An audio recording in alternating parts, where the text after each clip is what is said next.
నియోజకవర్గం మందిని BJP party ఆఫీసులో విలేకరుల సమావేశంలో సునీల్ రెడ్డి ఏర్పాటు చేశారు.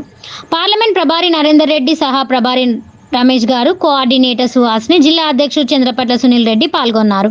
ప్రస్తుతం మంత్రి శ్రీధర్ బాబు చేస్తున్న అక్రమాలను ప్రజలకు తెలిసేలా వివరించాలి. అక్రమంగా ఇసుక రవాణా చేస్తున్న ఈ కాంగ్రెస్ నాయకుల గురించి ప్రజలకు తెలపాలి.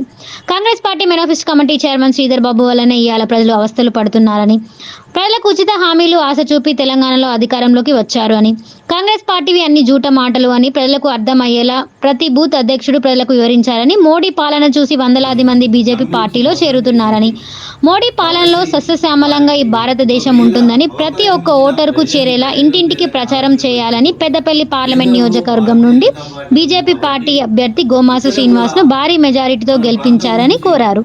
ఈ సందర్భంగా మాట్లాడుతూ ముఖ్యంగా మంత్రిలో కూడా భారతీయ జనతా పార్టీ ఒక మంచి ఊపు మీద ఉన్నది. ఈ పార్లమెంట్లో మొన్ననే వెంకటేష్ నేత గారు వారు కూడా అటెండ్ అవుతున్నారు. ప్రస్తుత పార్లమెంట్ సభ్యులు వెంకటేష్ నేత గారు, వారితో పాటు చల్లనారాయణ రెడ్డి గారు ఈ గత 2-3 రోజులుగా ఒక 3-4 సర్పంచులు, అదేవిధంగా బీఆర్ఎస్ మండల్ పార్టీ ప్రెసిడెంట్ మహంతరం రాజు గారు అనేక జాయినింగ్స్ కూడా జరగడం జరుగుతుంది. ముఖ్యంగా ప్రజలందరూ కూడా కాంగ్రెస్ పార్టీ వారు ఇచ్చిన మోసాలు, గ్యారంటీలు, ఇవన్నీ ఉత్తుత గ్యారంటీలు నమ్మకం పోయి రేపు రాబోయే కాలంలో భారతీయ జనతా పార్టీ నరేంద్ర మోడీ గారి నాయకత్వం మూడోసారి ఖచ్చితంగా మన వారే ఉండాలి. మన దేశాన్ని ఆర్థిక పరిస్థితి 5వ ర్యాంక్ వెళ్ళి 3వ ర్యాంక్ కూడా తీసుకుపోవాలని ఒక కాంక్షతోని మరి నరేంద్ర మోడీ గారి నాయకత్వాన్ని బలపరచాలని చాలామంది జాయిన్ అవ్వడం జరుగుతుంది. సో ఖచ్చితంగా భారతీయ జనతా పార్టీ ఈ పార్లమెంట్ ఎలక్షన్స్లో గతం ఎన్నడూ లేని విధంగా గణనీయంగా పార్టీ బలోపేతం జరుగుతుంది. ముఖ్యంగా స్థానిక నాయకులు ఇక్కడ ఐటీ మంత్రివర్యులు శ్రీధర్ బాబు గత 4 నెలలకెళ్ళి కూడా గెలిచినప్పటికెళ్ళి కూడా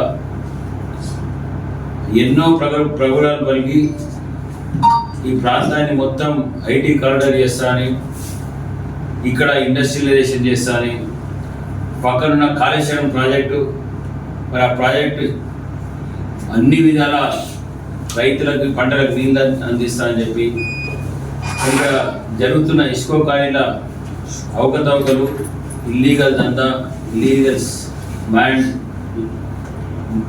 శాండ్ మైనింగ్ అంతా కూడా మరి ఆపుతా అని చెప్పి ఇప్పుడు విచ్చలవిడిగా 100 లారీలు రోజుకోకుండా చేయడం జరుగుతుంది.